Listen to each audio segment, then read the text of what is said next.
primeiro momento, Jesus ensina aos seus, dizendo: olha, guardai-vos dos escribas. Olha lá.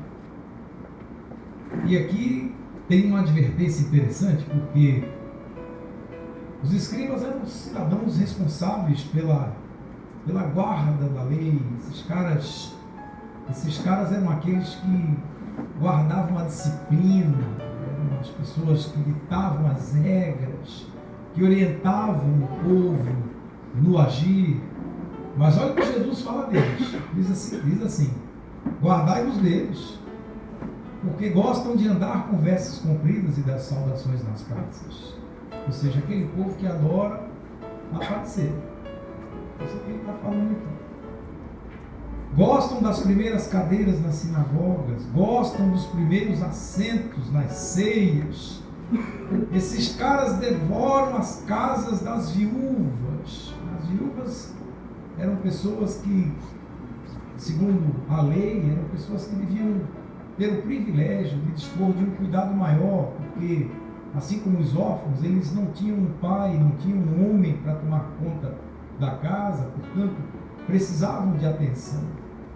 E esses caras eram aquele tipo de gente que estava lá, gostava de chegar primeiro, de se fazer notar, certo?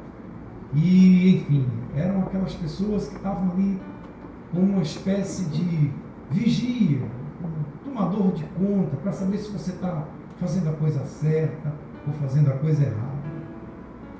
E fazem isso com pretexto de largas orações, ou seja, os caras que gostavam do discurso. Se alguém disser assim: olha, alguém quer fazer uma oração? Epa, deixa que eu faço. E aí eles sempre tinham aquela palavra mais bonita. Certamente era desse tipo de gente que arrancava do dicionário as palavras mais escabrosas e difíceis para mostrar o quão preparados eles eram, quão cultos, quão inteligentes e especiais eles eram. Vamos lá. E faziam isso a pretexto de largas orações. E disse Jesus: estes, eles receberão condenação maior. E aí no verso 41 vem dizendo: Jesus então, assentado defronte à arca do tesouro, em algumas versões e outras, como disse aqui, Jesus assentado de frente ao gasofilácio. O gasofilácio, irmãos, é essa cestinha que a gente carinhosamente coloca aqui diante do altar, que no passado nós passávamos essa cestinha na hora do ofertório. Agora não fazemos mais isso porque entendemos que fica mais bonito, acho que fica mais pessoal isso de você sair do seu lugar e trazer a sua oferta e colocá-la diante do altar. Senhor, eu deposito a minha oferta diante aqui no teu altar, consagrando a ti o meu melhor. É assim que a gente faz. Aqui chama-se isso gasofilácio. E aí Jesus sentava ali naquela cadeirinha perto do gasofilácio, observava o povo na hora de fazer a oferta. E diz o texto aqui que os ricos colocavam ali grandes somas, muito dinheiro, porque certamente não tinha um envelopinho, como a gente tem um envelopinho, torna o ofertório uma coisa mais discreta, é verdade. Isso é bom, isso é legal, nada contra isso. Mas também nada contra a pessoa: pastor, posso levar a minha oferta fora do envelope? Pode, não há problema nenhum, certo? Relaxa. Mas enfim, ali a moçada deitava a sua oferta ao vivo. E Jesus observava que os ricos colocavam uma quantidade maior, porque afinal de contas eram ricos. E aí chega uma viúvazinha pobre e colocou 2 pequenas moedas que valiam poucos centavos.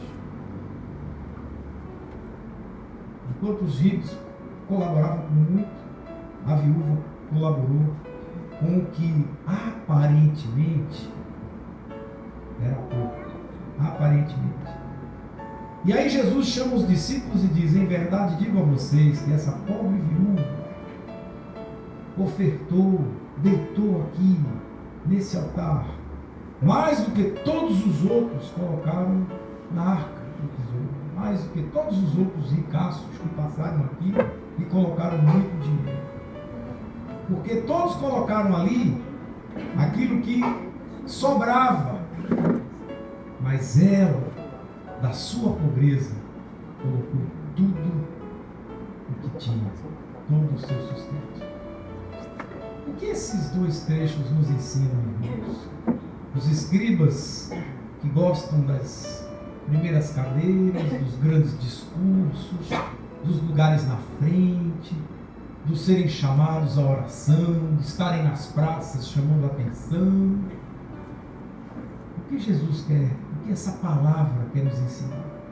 Quer nos ensinar, irmãos, que o mundo que Deus procura, o que Deus procura em nós, vai muito além das aparências. Diga a quem está ao seu lado, não é a sua aparência que Jesus procura. Não é a sua aparência que Jesus está procurando. Vai muito mais longe do que isso. Muito mais do que isso.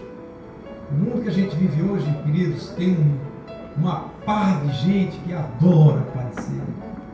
Tem um mundo de gente que não é, mas parece. Quando eu era menino, tinha um shampoo anti-caspa. Agora a moçada mais antiga vai lembrar, os jovens vão ficar boiando geral, mas eu vou explicar. Vou aproveitar aqui um pouquinho, né? Porque era um shampoo anti-caspa, que era o seguinte: ele era shampoo, mas dizia que não. Ele era uma espécie de remédio, mas segundo a propaganda, não era remédio, era um shampoo. E o nome dele, eu nem sei se existe mais, certo? Chamava Denorex. E a propaganda era assim: o pessoal fazia, passe, se você tem problema de caspa, passe Denorex. Parece remédio, mas não é remédio. E aí você caiu na boca do povo tudo aquilo que parecia e não é. Parecia, mas não é. Olha, esse cara parece gente boa, olha, cuidado, porque esse cara é Denorex, hein? Parece, mas não é. Pois é. Tudo que Deus não quer de nós, irmãos, é uma vida de aparências. O Evangelho convida a gente, irmãos, a amar o próximo. E o amor de Deus, creia nisso, você sabe disso. O amor de Deus por mim e por você não é um amor de aparências. Muito pelo contrário. Deus quer que esse amor apareça, resplandeça, para o mundo inteiro ver o tamanho desse amor. É por isso que o apóstolo Paulo diz todos os dias: acorde, presta atenção, olha ao seu redor, a natureza está aí. Não tem como você dar desculpa para dizer que Deus não existe. Irmãos, todos nós somos literalmente indesculpáveis. Querido, presta atenção nas coisas da vida e você vai perceber o cuidado do amor, o cuidado e o amor de Deus por você todos os dias. E isso não é aparência, é verdade. O que o Senhor requer de nós é amor de verdade, que vai muito além das aparências, ou seja, é aquele amor que parece amor e é amor. Não vale aquele negócio de parece amor, mas é falso. Parece carinho, mas não tem nada a ver com carinho. Parece lealdade, mas não tem nada a ver com lealdade. Parece verdade, mas de verdade não tem nada. Nós podemos usar máscaras aqui o tempo todo, queridos, podemos usar. Mas Deus quer a gente vivendo o Evangelho de verdade, sem máscaras. Eu não posso sair da minha casa, botar máscara de pastor e vir para cá. Quando voltar para casa, largar minha máscara de pastor e botar minha máscara de marido e pai. E quando sair da minha casa, botar máscara de professor e esqueço que sou pastor, que sou pai. O que é isso? Se algo Jesus não quer de nós, irmãos, para que a gente resplandeça a figura de Cristo através da nossa vida, isso tem que ser verdade na gente. As máscaras têm que cair. A Bíblia nos convida a amor. É um amor que vai muito, muito além das aparências. E como é que a gente discerne isso? Porque a Bíblia diz assim, olha lá, o salmista falando lá no Salmo 39, verso 6. Na verdade, todo homem anda numa vã aparência, olha lá, numa vã aparência. Na verdade, em vão se inquietam, amontoam riquezas e não sabem quem as levará. Em Provérbios 28, 21, a Bíblia diz o seguinte: dar importância à aparência das pessoas não é bom, porque até por um bocado de pão um homem prevaricará. Olha lá, palavra de Deus, irmãos. O mundo está cheio de gente por aí, doida para parecer o que não é. Gente que ganha salário de merreca, quer comprar o primeiro carro importado que vê na frente, para parecer o que não é. Ganha aquele saláriozinho sofrido que mal dá para andar de bicicleta. Mas a pessoa não quer nem saber. Ela vai lá e faz aquele crediário, faz aquele não sei o quê, faz aquela ginástica e tal, anda com o salário apertado, vive com o orçamento no aperto, não, mas só quer comprar a roupa na loja mais cara do shopping center. É aquela que olha o rico para aí e faz conta, mas ele não, porque ele quer parecer com aquilo que ele não é. Irmãos, isso traz uma dor de cabeça fenomenal para a vida de qualquer um. Quando a gente aprende, como o apóstolo Paulo dizia assim, aprendi a viver com o que tem. Deus quer que a gente aprenda a viver com o que a gente tem. Se você aprender a viver com o que você tem, você vai perceber fácil, que você é a pessoa mais feliz do mundo, apesar das lutas que você enfrenta. E como é que a gente discerne isso? Como é que a gente vai notar aonde essa questão do amor de verdade, o amor aparente, faz brotar Jesus Cristo? Em primeiro lugar, o amor além das aparências é um amor que a gente vive muito da nossa, é o amor que vive a nossa religiosidade em Cristo Jesus.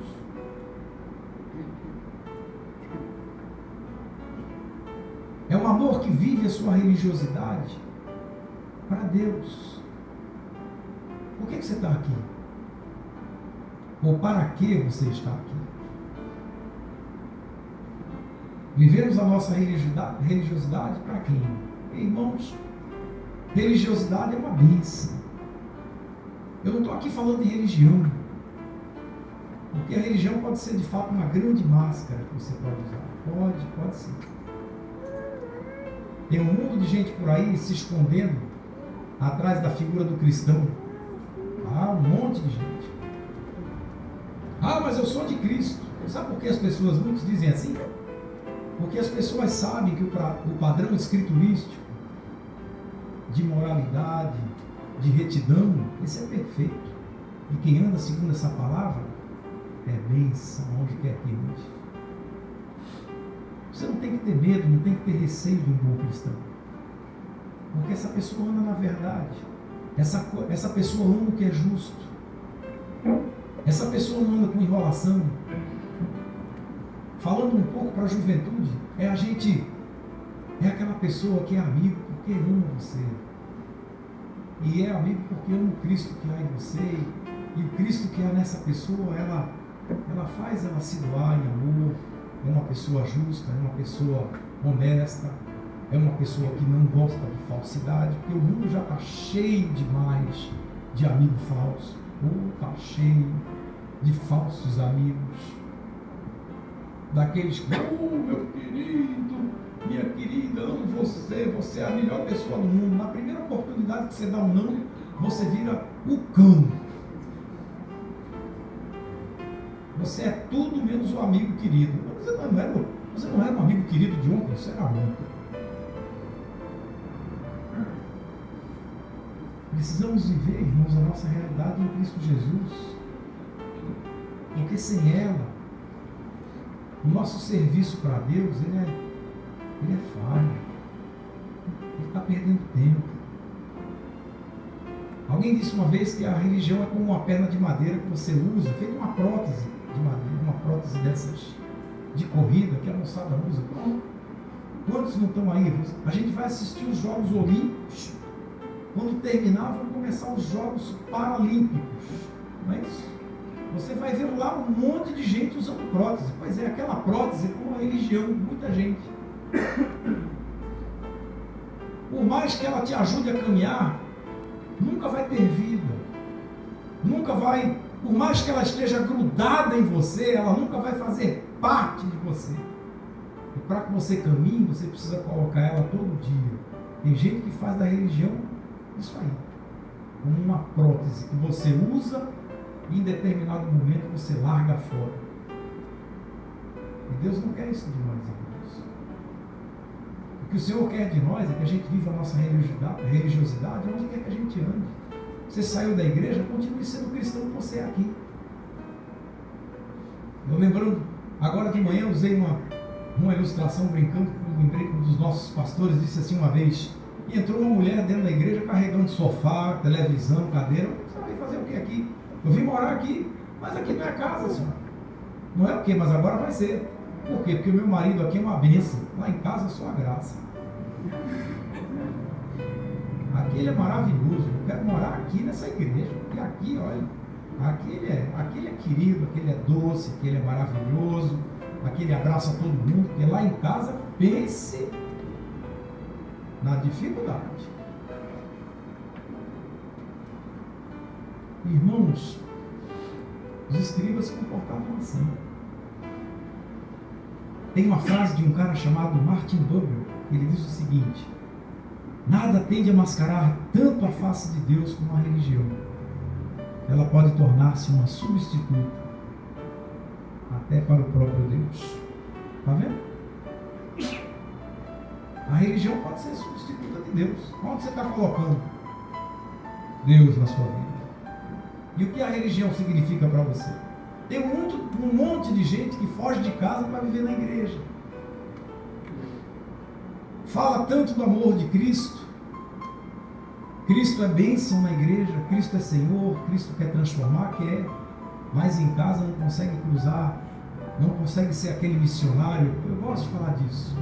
Daquele missionário que antes de cruzar as fronteiras do seu estado para ser missionário no estado seguinte, ou para cruzar as fronteiras do país e levar o evangelho para os povos não alcançados, experimente alcançar o povo da sua casa primeiro.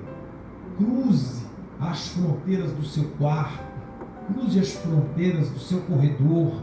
Irmãos, tem um mundo de gente por aí que mesmo dentro da igreja precisam tornar-se missionários e terem a coragem de cruzar as barreiras dentro da sua própria casa. Tem gente que prefere, que acha mais fácil ser missionário no Irã do que ser missionário dentro de casa. Tem gente que está mais afim de ir lá para o Iraque pregar para a moçada do Estado Islâmico do que dentro de casa pregando para os próprios filhos, para a esposa, para o marido. Já pensou? Nós não podemos fazer isso, queridos. Porque o que os fariseus faziam era regra depois de regra. E olha que tem um mundo de gente que adora esse negócio. Tem um monte de pastor, tem um monte de líder na igreja que adora esse negócio. De ficar tomando conta da vida do outro. Certo? Que gosta de ser a palmatória da vida dos outros. Entendeu? E eu vou dizer aqui uma coisa a você.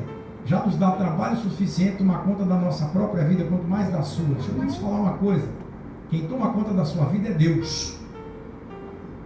Que é isso, pastor? Se o senhor me ver cometendo erro, o senhor vai bater palma para mim? Vou não. Se eu ver você cometendo erro, eu vou chamar você no cantinho e dizer: vem cá, faz isso não. Você é servo do Senhor, você é uma serva de Deus. Para com isso. Amém. Mas se você está pensando que eu vou te seguir na rua para ver se você está fazendo alguma coisa certa ou errada, não.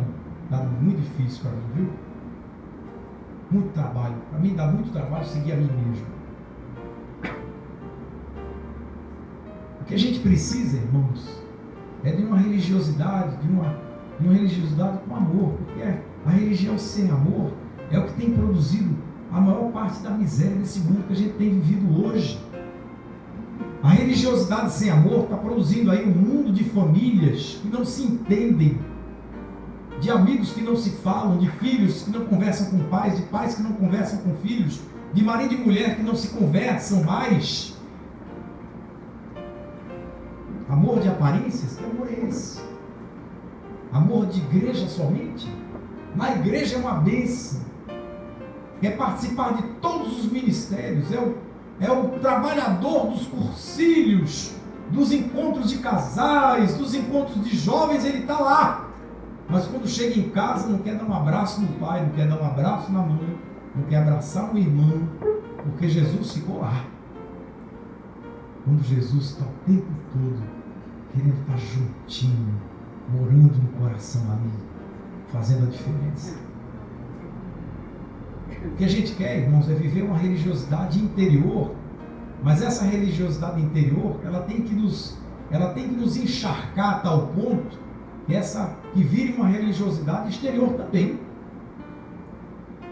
A Bíblia nos ensina lá no livro de 1 Samuel, falando sobre Saul, que Saul era um homem belo, um homem bonito. A Bíblia diz isso. Em 1 Samuel 9,2 diz que Saul era um homem jovem e belo, e não havia homem igual em Israel. Ó, queridos, quem falou isso? Não foram as autoridades da moda da época, não. Foi o próprio Deus que falou. Mas esse cara era bonito. Era assim parecido comigo. Tá brincando? Tá vendo? Mas só a minha mulher concorda com isso, né? Se eu falar de Lula Holanda, quem vai dizer o quê? Tânia vai dizer assim, ele era muito mais bonito que Saul. Não é não, Bolívar? Mônica vai dizer assim, este daqui, Saul não amarra o sapato, né? Não. Fazer o quê? Mas a Bíblia diz que Saul era um cara bonitão. Por quê, queridos? Deus o fez assim. Mas no mesmo livro de 1 Samuel diz que o povo pedia a Deus, olha lá, o povo pedia a Deus um rei à semelhança das outras nações. E Deus atendeu. E Deus deu Saul ao povo. Saul era um homem bonito, saradão, um homem grande, uma lapa de cara. Além de bonito, tinha porte atlético, era aquele cara forte. Era o tipo de gente que ninguém queria se encontrar com ele para arrumar uma confusão. Pronto. Olha o tamanho da criança. Olha a largura do braço do cara. Olha a cara dele quando ele fica bravo. Não, ninguém quer chegar perto desse cara. Não quer não. Esse homem é um cara forte. Pois é. E depois escolhido por Deus, Saul teve experiências com Deus. Saul foi uma certa vez cercado por homens de Deus. Isso está lá em 1 Samuel 10. Deus deu a Saul vitórias militares. E Saul sabia que foi a mão de Deus com ele. Deus deu a Saul um coração cheio de compaixão com as pessoas que se opunham a ele. Olha só Deus podia fazer isso. E Saul sabia disso. Mas Saul, queridos, não tinha um coração firme em Deus. Esse era o problema. A firmeza dele. Ele era uma espécie de cara claudicante no caminhar com Deus. Nas batalhas, Saul ofereceu sacrifícios no lugar do profeta Samuel. A realidade é que Saul cumpria todas as formalidades religiosas para agradar a Deus, ainda que em completa desobediência. Ainda que desobediente a tudo aquilo que Deus tinha dito a ele para fazer. Saul fazia tudo pro forma. Olha, o formato está bacana, mas a essência já era. Irmãos, o mundo está cansado de formatos sem essência. Nós estamos cansados disso. O mundo está cansado de gente que quer viver vida para inglês ver.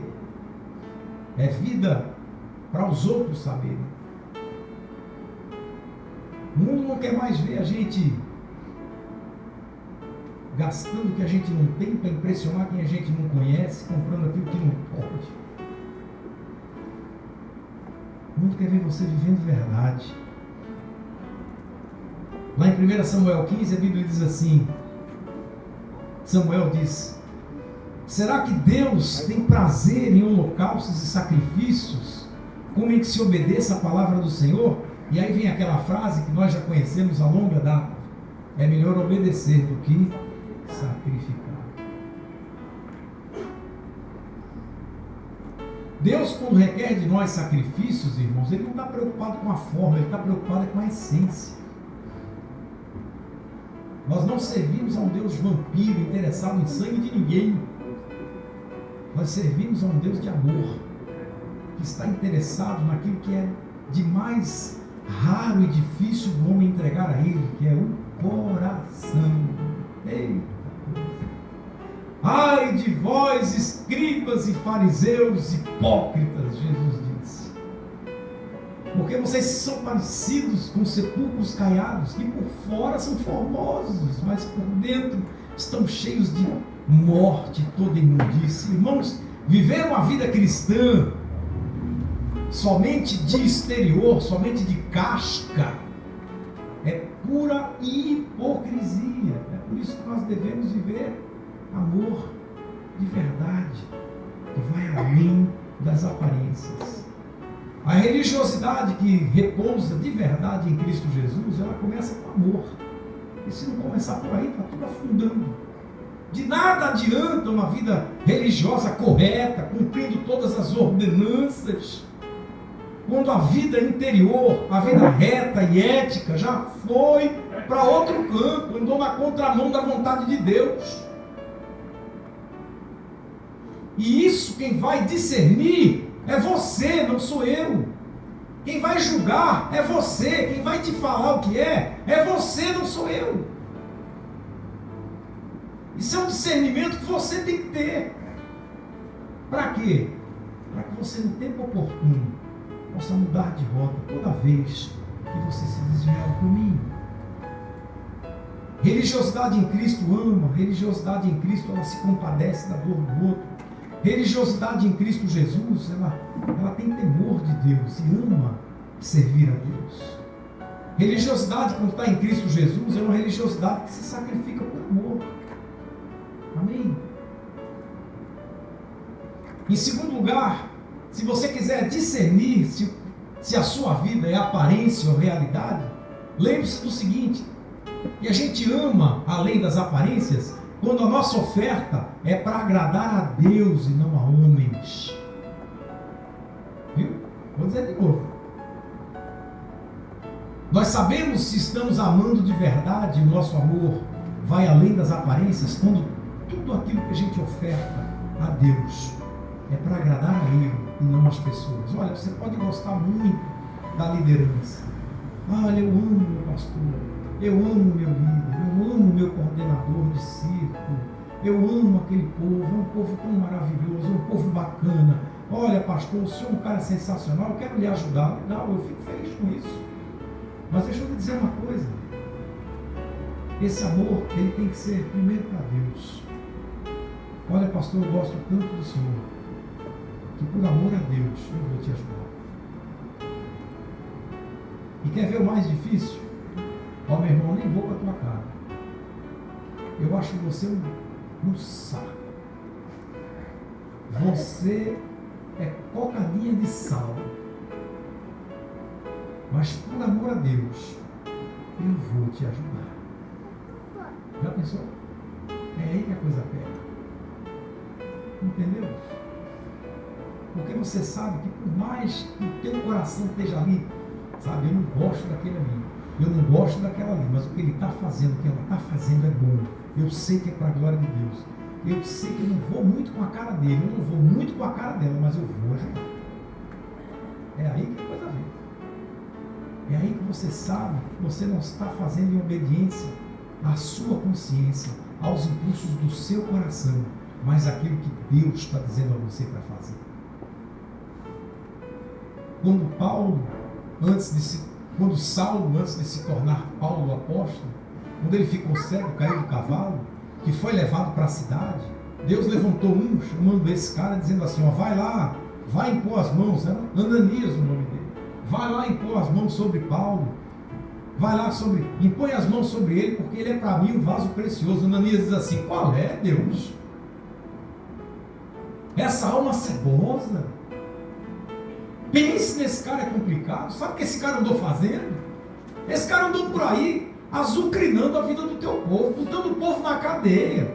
Eu acho que a vontade de Ananias era, Senhor, me empresta um porrete para eu acabar com ele, é agora que eu vou. Me pede para ir lá dar uma paulada nesse cara que eu vou. E vou com prazer. Porque a história desse cara chega nos 4 cantos do mundo. Esse cara azara todo lugar que chega. Aonde chega é prendendo gente, botando o teu povo na cadeia. Senhor, qual é? Ele pois vai lá, e põe as mãos sobre ele. E ele, como um servo obediente, foi e pôs as mãos, e Paulo voltou a ver. É esse amor que Deus quer ver na gente, irmãos. Quando a nossa oferta é uma oferta que é primeiro para obedecer a Deus. Mais do que ofertar pelo mandamento, é ofertar por amor a Cristo, como expressão do nosso louvor, como expressão de ação de graças, do nosso reconhecimento pelo bem que Deus faz a gente. Amando a Deus e ao próximo, e fazendo isso com alegria, sem querer ser visto, sem se preocupar com os holofotes do mundo. Alguém já disse certa vez, eu não lembro aonde que eu li isso, mas diz assim que as areias desse mundo são areias douradas, mas não se esqueça, elas são movediças. Se você se encantar com elas, você vai afundar rapidinho. Tem um mundo de gente se encantando com os holofotes e as areias douradas do mundo, irmãos. Vamos nos ater àquilo que Deus quer fazer. O que Deus quer ver a gente fazendo é aquilo que diz a palavra do Senhor, que você faz com a direita, a tua mão esquerda não veja. Está lá em Mateus 6,3. Dá com a esquerda que a direita não enxergue. Pronto, acabou. É você fazer a sua oferta que queima essa gordurinha espiritual que a gente vai amealhando à medida que a gente caminha com Deus. Sabe o que é isso? Deus não quer criar obesos espirituais, irmãos. Você tem recebido palavra de Deus toda semana, através de muitos ministérios. E eu quero ficar em paz aqui. E eu tenho a absoluta certeza que nem é somente através do nosso ministério. Tem ministérios maravilhosos de outras pessoas que certamente também ajudam a edificar a sua vida. Então, quanto você tem se alimentado e tem juntado, amealhado aí essa gordurinha, e Deus quer ver você queimando ela todinha para a glória de Deus. Amém. Deus quer ver a gente assim. É a oferta da vida que se entrega sem barganhar com Deus. Viu? Olha, eu quero encerrar essa mensagem dizendo a você o seguinte: que Deus quer ver a gente abrindo a nossa boca. Deus quer ver a gente agindo proativamente. Deus quer ver a gente conquistando o mundo. Mas que a gente faça isso compreendendo que a nossa missão é fazer Cristo Jesus resplandecer e brilhar através da nossa vida, e não você. Não é você quem tem que estar na frente da cruz, você tem que pregar por trás dela. Na hora que você se desapegar com as coisas, com os agradecimentos, aí você vai começar entendendo que não é dos homens que você tem que receber o reconhecimento, é dele, é do Senhor. Então descanse, é verdade. Descanse na verdade de que Deus quer ver você amando ali aquelas coisas da entranha da gente. Porque nós amamos além das aparências quando respondemos ao Senhor com o mesmo amor com que Ele amou a gente. Viu? O nosso amor vai além das aparências quando a gente ama o próximo, quando a gente ama a Deus com o mesmo amor que Ele nos amou. Lembre-se que um dia você foi resgatado. Quem foi que Deus levantou para alcançar você?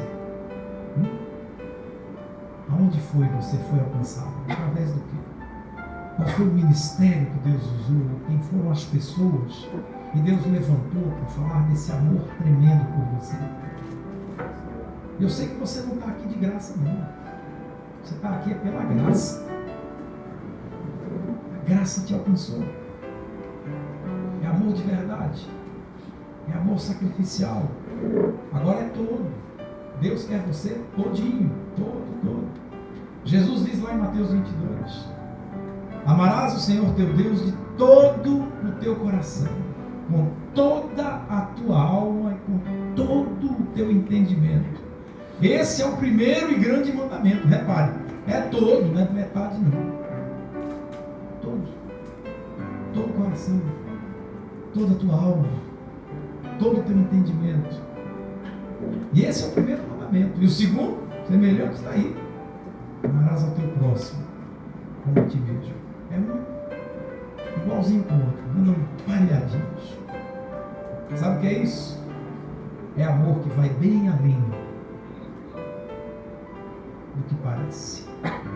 É amor que não é denorex. Eu lembrava hoje de manhã, estava falando desse negócio de aparência, e me veio uma música bem antiga, que o refrão da música era assim: aparências nada mais. Isso é antigo, hein? Muito. Ó. A moçada, os mais jovens nem lembram desse. Era um artista, aí o Tarcís, que foi cantor na época da Jovem Guarda, viu, moçada? O Tarcís está aqui com a gente. Ele rompeu, quem cantava isso era o Márcio Greco.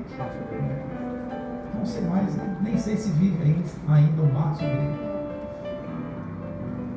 Tudo que Deus não quer de nós é só aparências, que é a essência.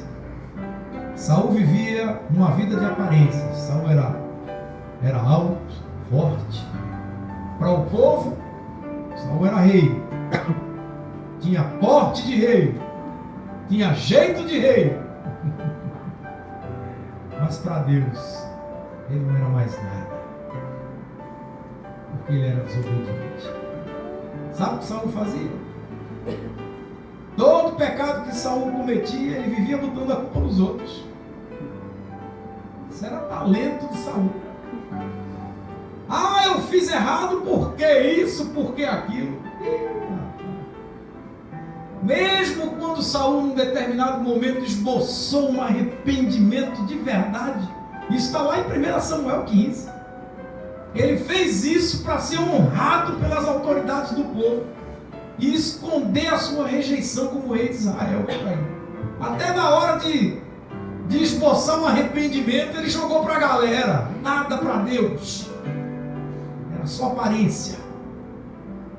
De essência, nada. Saul nunca assumia culpa. Nunca. Um homem enorme, mas um anão espiritual. Era grande, mas era um totico de gente. Um homem grande, mas um anão para Deus. Nunca assumia nada. Saul tinha medo de dizer uma coisa tão simples. Saul tinha medo de dizer assim: Senhor, eu pequei, eu errei. Se você tem medo disso, perca esse medo hoje, em nome de Jesus. Perca esse medo hoje. Abra a sua boca e diga: Senhor, eu errei, eu pequei. Relaxe. Porque quando você contar para Ele, Ele já sabe. Ele só quer ouvir de você. Pronto. Tenha você a humildade e o coração em paz em Deus para você assumir os seus erros. Pronto. O erro é meu, Senhor. Fui eu que cometeu. Pronto. Pisei na bola, Jesus. Fiz o que não devia fazer. Pensei o que não devia pensar. Falei o que não devia falar. Pronto. Errei, Senhor. Pequei contra Ti. A culpa é minha. Pronto. E você vai encontrar bem na sua frente um Deus de amor sorrindo para você, de braços abertos, para dizer: vem cá, filho, vem cá, minha filha, eu estou aqui para te abençoar. Pronto. É só isso, não precisa mais nada. Uma vez disseram a Jesus lá em Mateus 22: Senhor, nós sabemos que Tu és verdadeiro. Nós sabemos que Tu ensinas o caminho de Deus segundo a verdade, de ninguém se te dá, porque não olhas a aparência dos homens. Olha lá, Jesus não olhava para a aparência de ninguém, não se preocupava com a aparência. Se algo Jesus não se preocupava era com a roupa que alguém vestia, com o jeito que falava. E eu conversava com o pessoal lá fora, a gente almoçava lá no almoço, dizendo: pois é, Quer ver coisa mais maravilhosa em Jesus? Ele, ao invés de procurar os doutores, os mais letrados do seu tempo, escolheu pescadores. Que coisa mais incongruente do que Jesus escolher um cara feito eu para pregar o Evangelho? Que virtude eu tenho?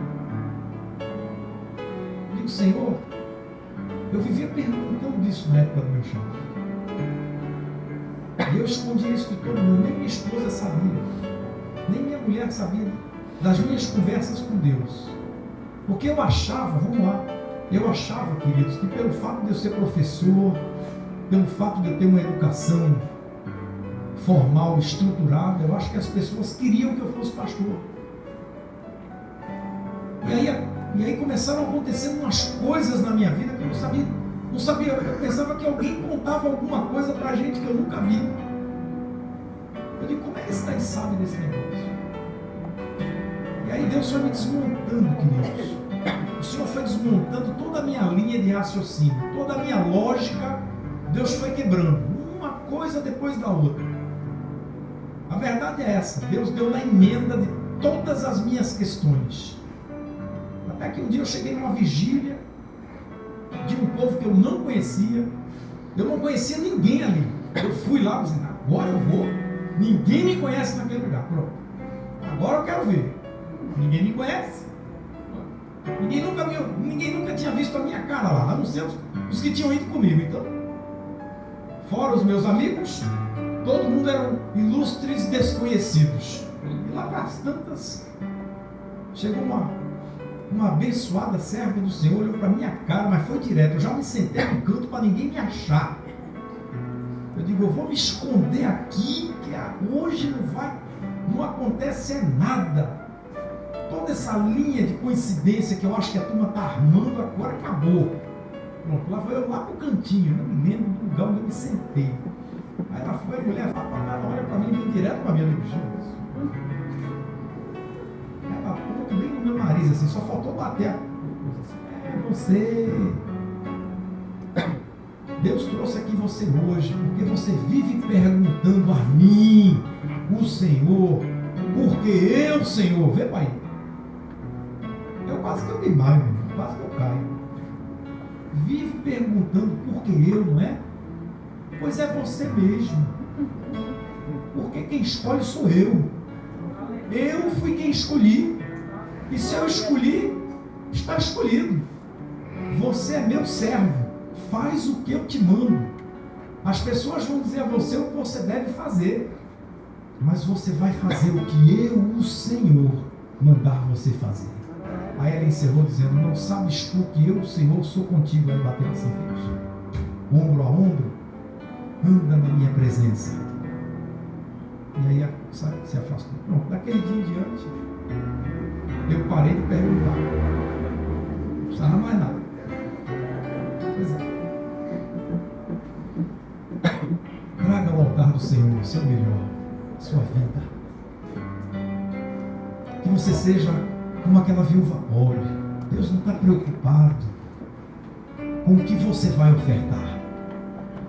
Deus está preocupado com a sua vida, o que Ele quer. Deus não está preocupado com valores. Apesar do dízimo ser requerido por Deus, é verdade, Ele quer. Mas isso é algo que você só dá se você for obediente a Ele. E essa obediência tem que vir sempre precedida de amor. E se não vier, é só legalismo. Deus não quer isso. Deus quer tua oferta sincera. Deus quer ter um amor verdadeiro. O que é que você tem trazido ao altar do Senhor? O que você tem ofertado a Ele?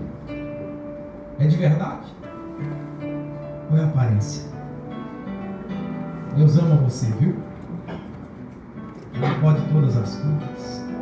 Ele quer perdoar você e restaurar a tua vida. Descanse, mas oferte a Ele a sua vida, o seu coração. É o que você tem de melhor. Amém?